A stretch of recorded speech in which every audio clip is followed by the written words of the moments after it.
Bueno, buenas tardes. Bienvenidos a la presentación de dos libros de Mills Edgerton, uno de poesía, que es Fieras y víboras, y una novela, Ana y la nada. Lo primero, dar las gracias a la Casa del Libro, sobre todo a Iñaki, que siempre se porta también con nosotros y nos acoge.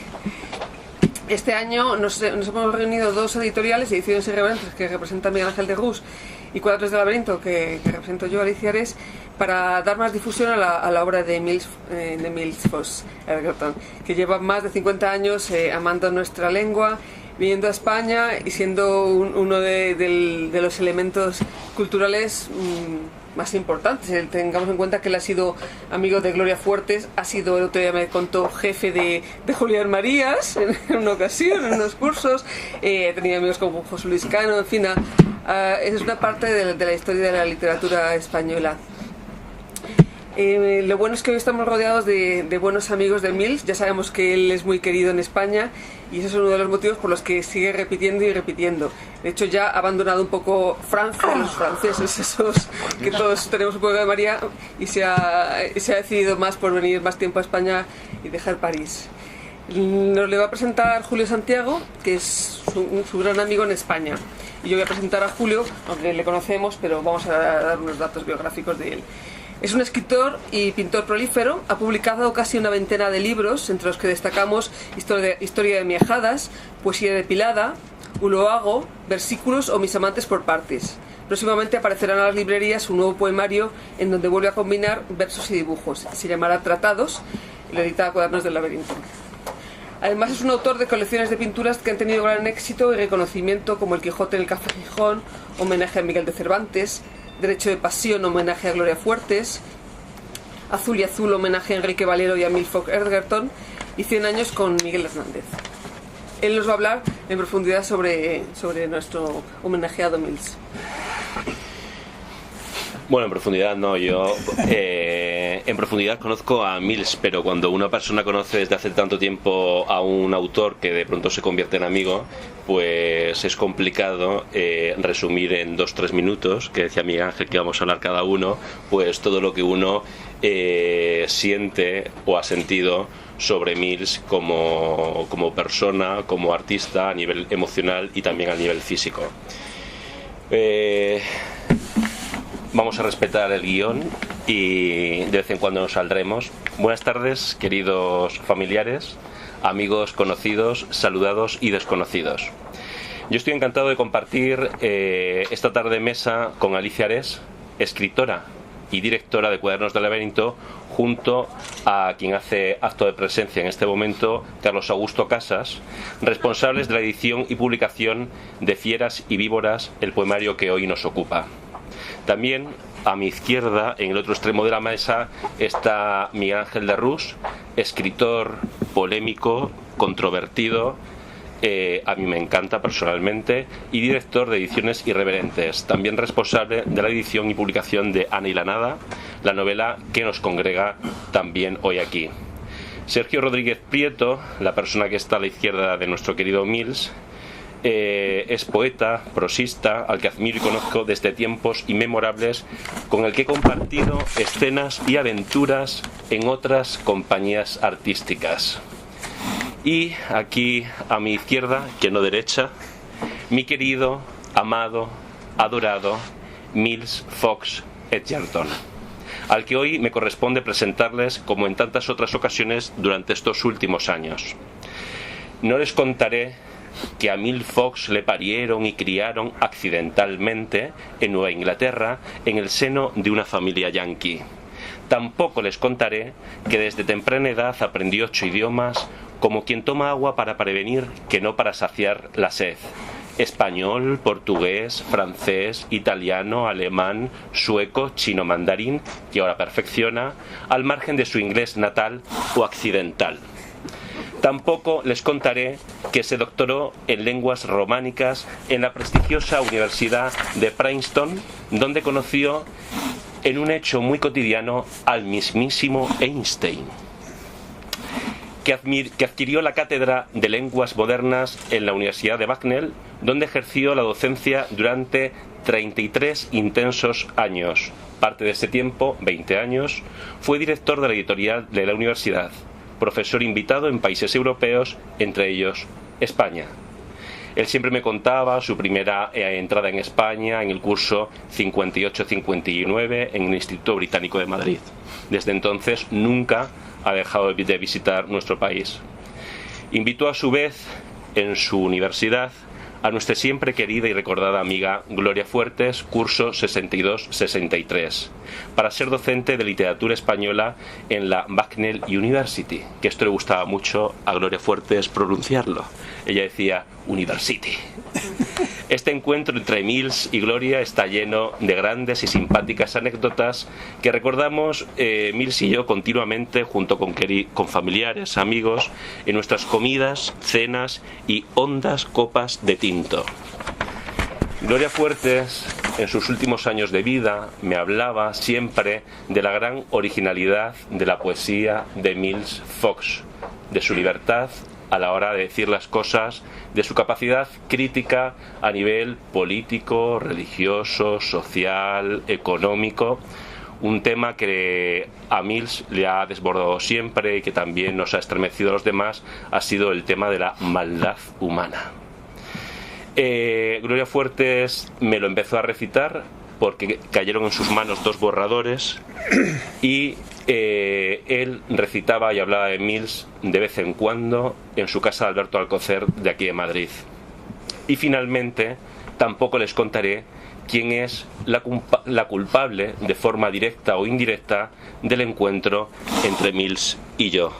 Adivina, adivinanza. Hoy tenemos la enorme suerte de acudir a un parto múltiple, no el de Alicia, que da un mes, sino el de Mills. Todos seremos testigos y comadrones de un alumbramiento que nos llenará de más vida. Descorchen los oídos, aparquen los prejuicios y dejen penetrarse por los sabios alaridos de este parturiento norteamericano español, se podría decir americañol.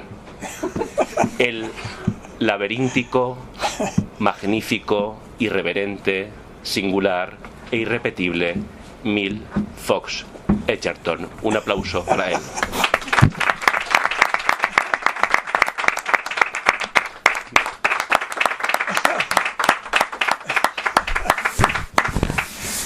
A mí me da mucho miedo la idea de americañol que acaba de decir Julio, porque puede que haya algún miembro de la RAE por aquí que se lo tome en serio y la liemos, porque después de los amigobios o follamigos o amigobios han decidido. Eso es.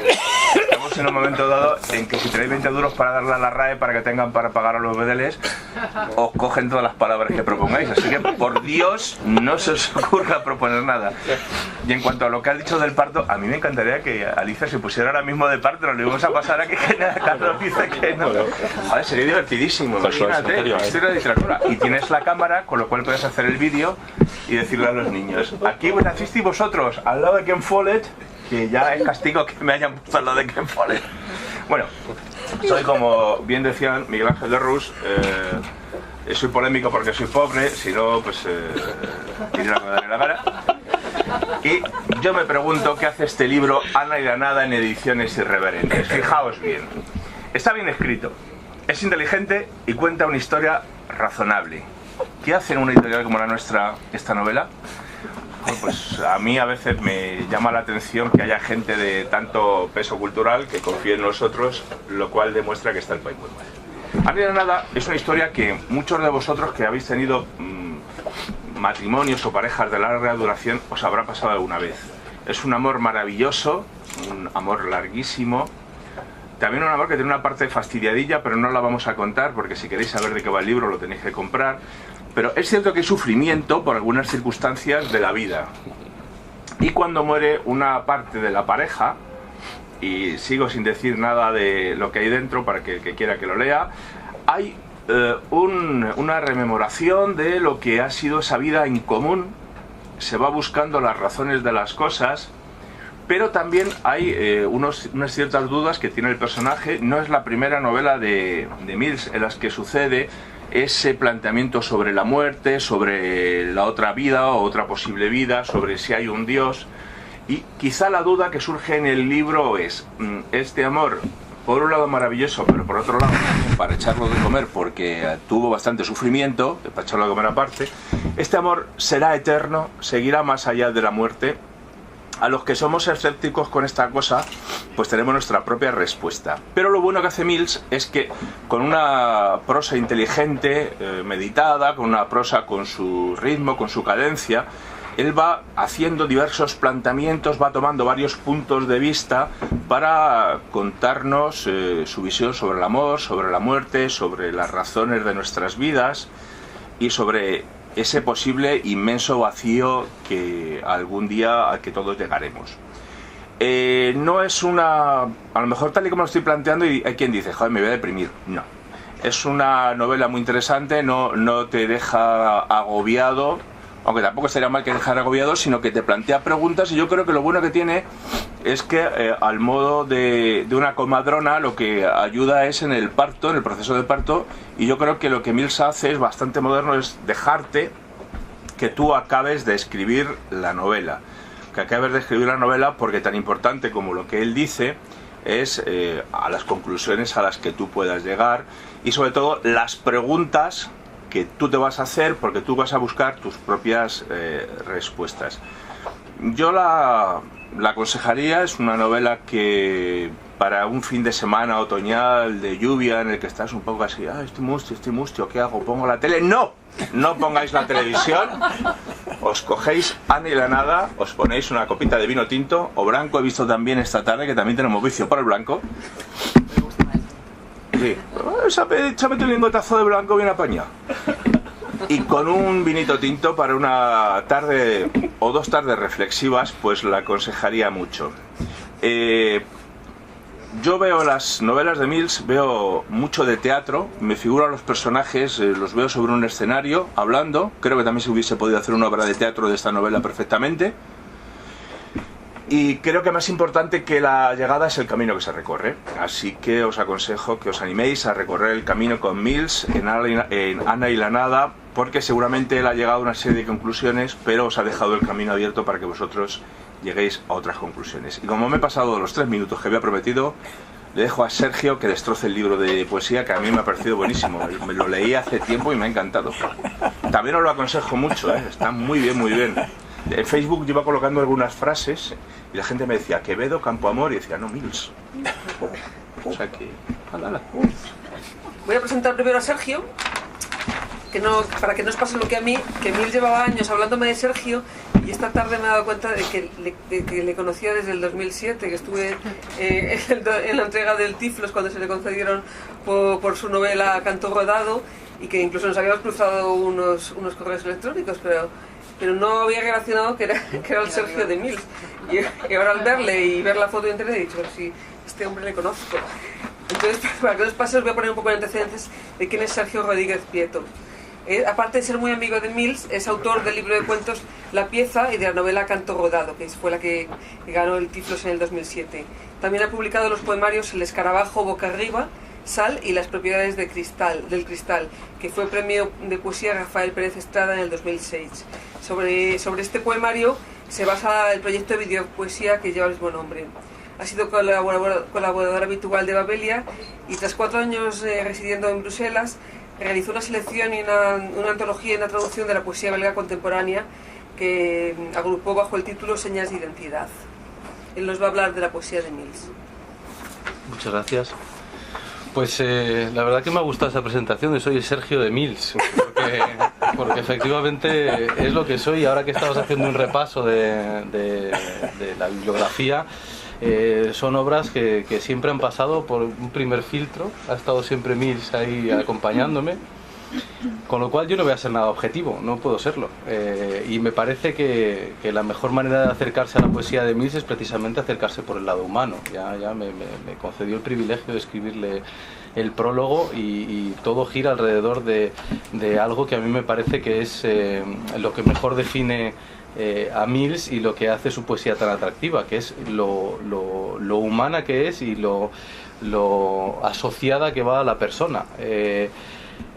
Cuando uno escribe poesía y empieza a entrar en el mundo de los libros, en la literatura, en los grandes nombres, puede acabar quedando sepultado entre muchos montones de papel, muchas palabras que acaban volviéndose huecas.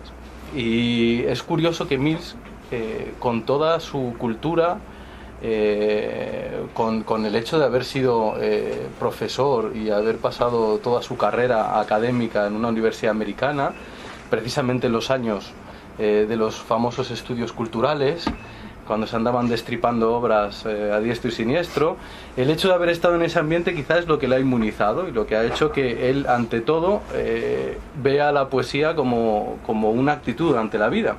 Y eso es precisamente lo que a uno le atrae de la poesía cuando es joven y cuando empieza a escribir.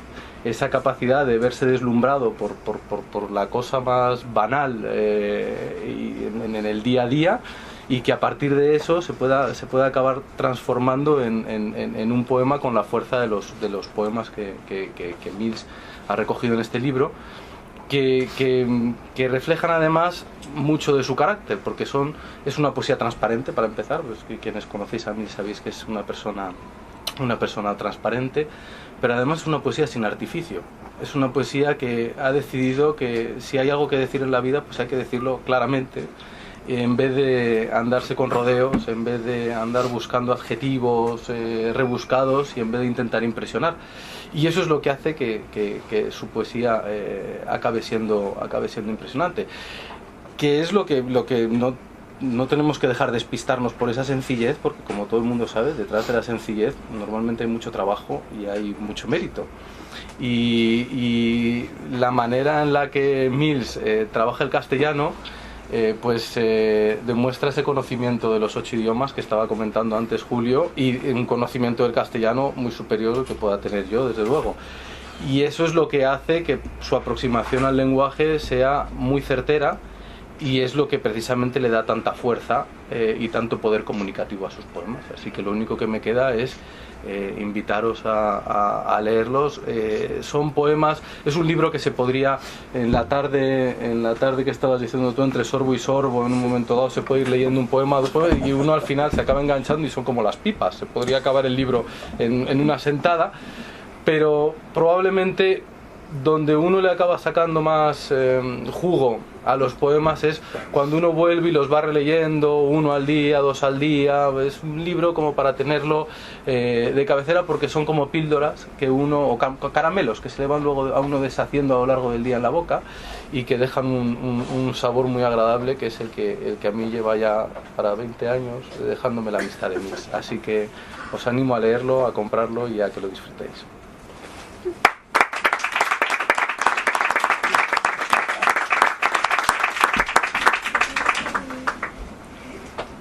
Ya por fin vamos a escuchar al autor, que nos va a hablar de sus libros y va a recitar. Bueno, en primer lugar, yo la verdad es que no me reconozco en lo que acabo de escuchar, pero no es porque no sea cierto, no, es simplemente porque, en fin, no estoy acostumbrado a que se digan tantas cosas elogiosas de mí y de mi obra. En gran parte ha sido por cariño, bueno, antes de leer los primeros poemas de este nuevo libro, os quiero contar una anécdota de Gloria Fuertes.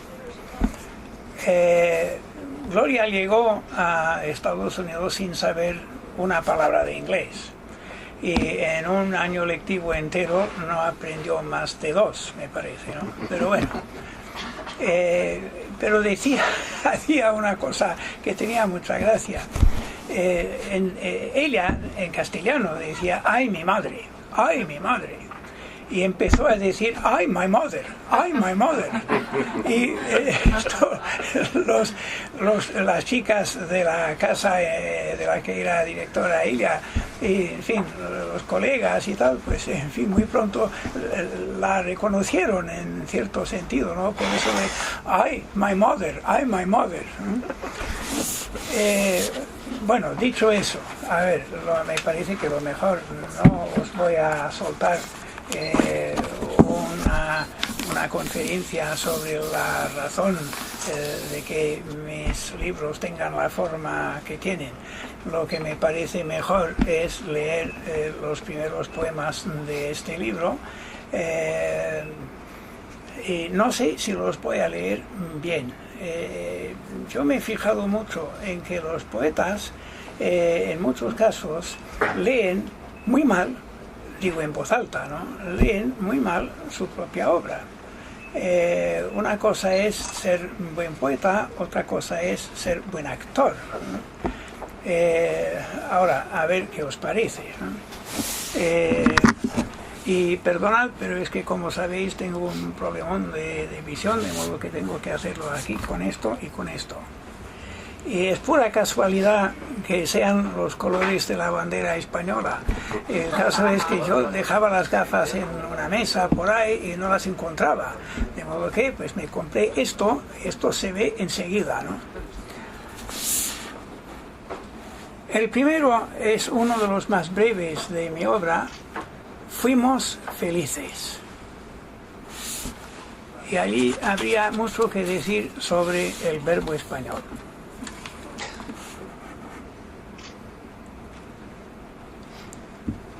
El poema más bello no vale una caricia.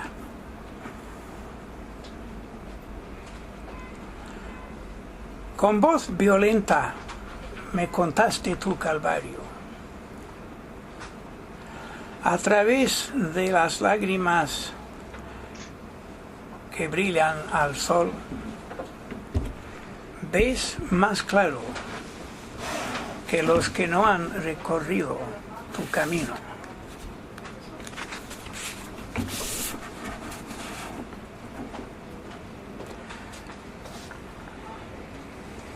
Al final se ha realizado ese sueño que ya caducó.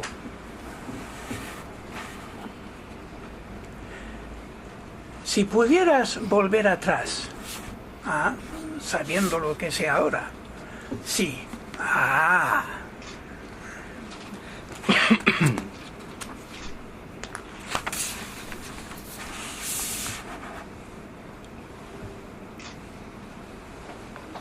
querías que te besara.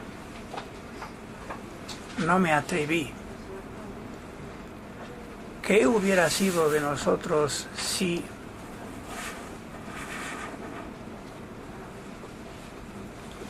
Nostalgia.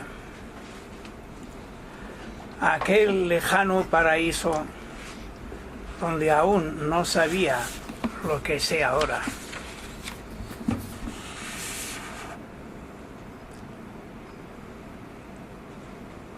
No me arrepiento de haber querido sin ser amado. Gatuna. Te dejas acariciar, luego te vas a lo tuyo.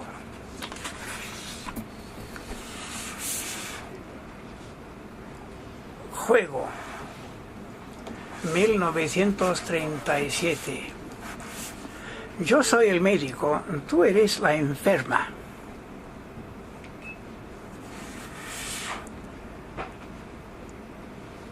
El avión. Estamos locos. Comiendo tranquilamente aquí, a 10.000 metros encima del mar. Locos de atar.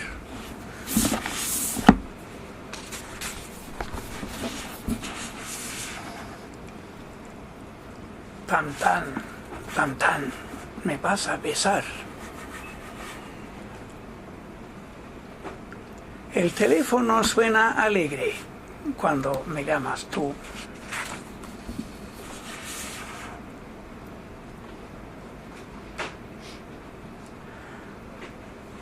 Una mirada que pregunta. Dos manos que no se atreven.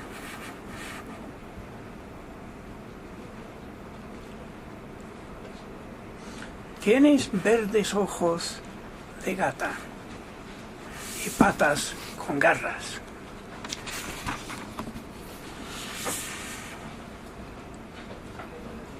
Más difícil que saber estar es saber ser. 2 años. Desde el regazo de tu padre, le miras a él, me miras a mí, nos escuchas. Detrás de esos ojos estás construyendo un mundo.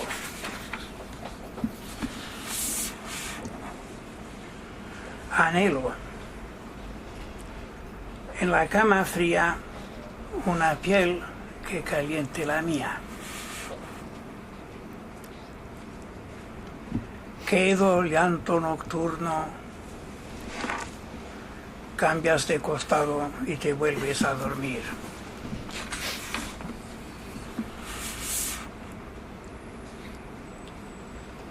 La vecina tomaba el sol.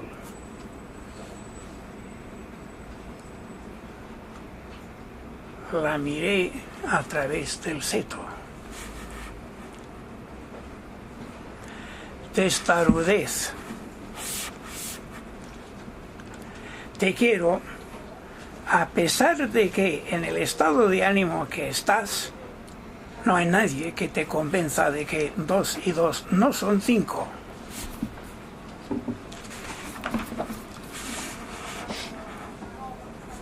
Sin camisa, en pantalón corto, limpiaba la piscina de la vecina. Se asomó, me miró, me invitó a descansar. Dudé, dije que me esperaban en casa.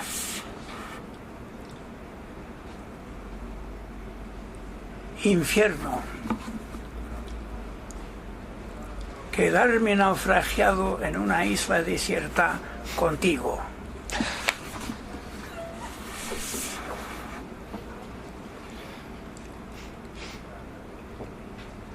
Esas manos nerviosas.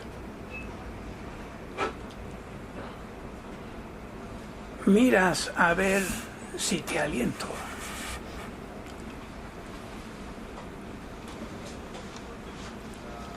El zoco de nuestra vida.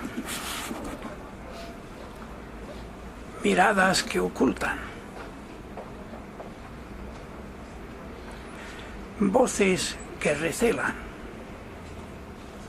Promesas que engañan.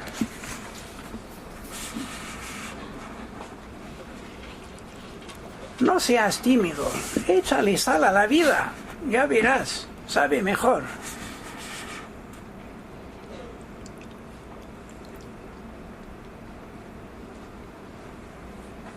Me miras comiendo cerezas con pasión.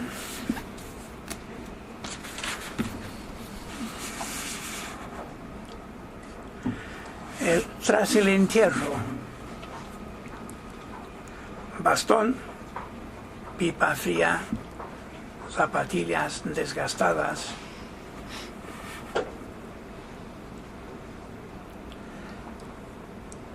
El vaivén de tu pelo me hace cosquillas en el cuello. Son los primeros, es una muestra también, creo yo, ¿no?, del conjunto de los poemas de este libro.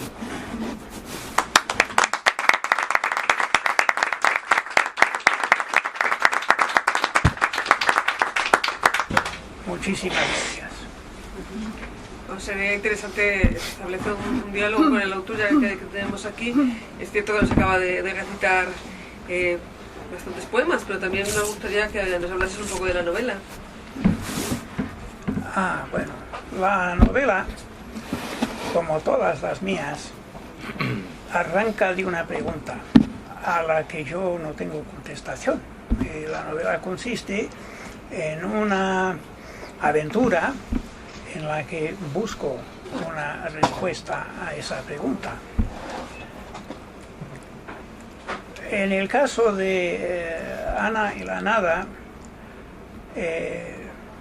Ana es no voy a decir personaje, Ana es una persona cuya niñez y cuya juventud pues han sido malas, en una palabra.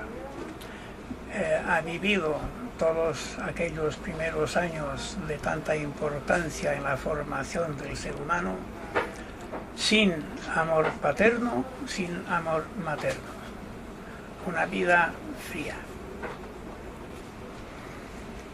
Se enamora de Andrés.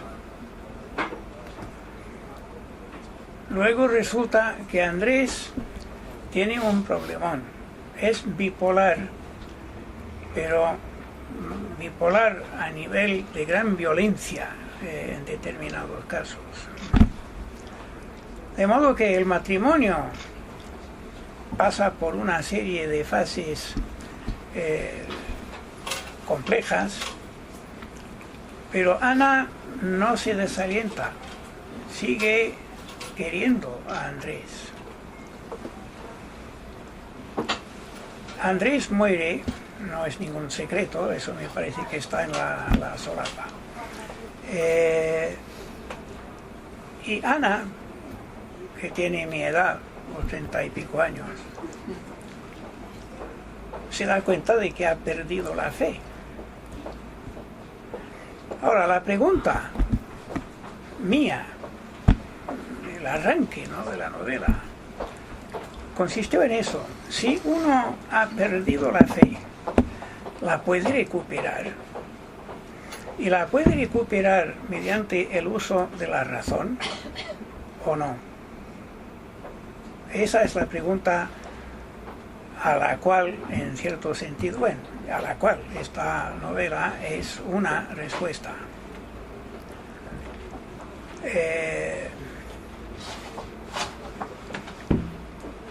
Otra novela, la anterior a esta, era una búsqueda. Yo recuerdo que cuando hacía el doctorado, pues leí dos de las novelas que componen la gran obra de Proust y me quedé con un recuerdo muy positivo de esa experiencia, de tal manera que me prometí que cuando me jubilara lo primero que iba a hacer pues iba a ser leer de la cruz a la fecha, ¿no?, los 3 tomazos de la edición que yo me compré en París, y lo hice y lo pasé bomba, ¿no? Eso desde luego. Ahora, Proust nos explica en esa obra, nos muestra en esa obra lo que es el pasado desde el punto de vista literario, ¿no?, y teniendo en cuenta la memoria humana y la manera como funciona, a veces falla y tal, ¿no? Y yo me pregunté, pero entonces, ¿en qué consiste el presente? Que todos nos movemos en el presente y todos pensamos que sabemos qué es. Y luego, a medida que fui metiéndome cada vez más hondo en esa cuestión, pues me fui dando cuenta de que no, de eso nada. El presente es todo menos sencillo y claro, ¿no? Estoy acabando de terminar otra novela. Y el tema es, en cierto sentido, simplemente la amistad, pero más que nada es una respuesta a otra pregunta, ¿no? Todos sabemos cómo nacen las amistades, pero ¿cómo mueren? ¿Cuál es la causa de que una amistad, en el caso de mis personajes de toda la vida, se vaya desgastando, vaya debilitándose y acabe desapareciendo? La pregunta es, en fin, a mí me ha parecido fascinante. Esa es la gran aventura, es el privilegio del escritor, vivir aventuras de ese tipo. Bueno, en fin, espero que os guste la novela si la leéis.